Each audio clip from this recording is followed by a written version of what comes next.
Why does this pencil appear to be broken? Or why the letters of this word seems elevated as we move the glass slab over them? The answer to both these questions is refraction of light. Refraction of light is the bending of light as it moves from one optical medium to the other. Let's understand this phenomena by refraction through a rectangular glass slab. Consider a glass slab ABCD. Let EO be the incident ray from a source kept in air. Let NN' be the normal on the glass slab. As the incident ray hits the interface of air and glass, the ray bends towards the normal instead of going straight on its path.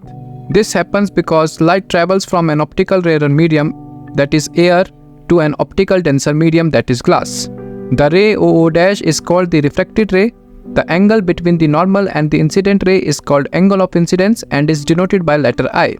And the angle between normal and refracted ray is called angle of refraction and is denoted by small letter r.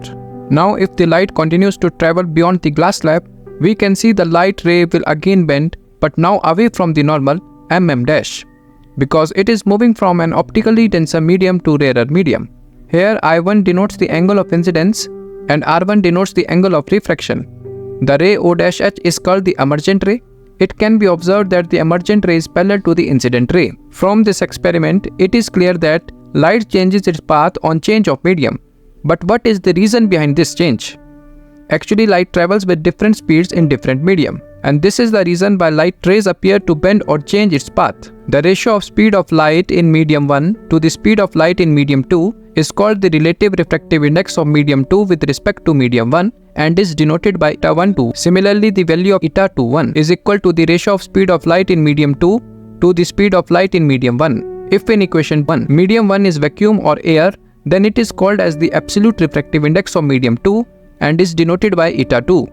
The refractive index of the medium tells us about the extent of change in the direction of light ray. Greater the value of eta, greater will be the bending. Here is a table that presents the value of refractive index of various materials.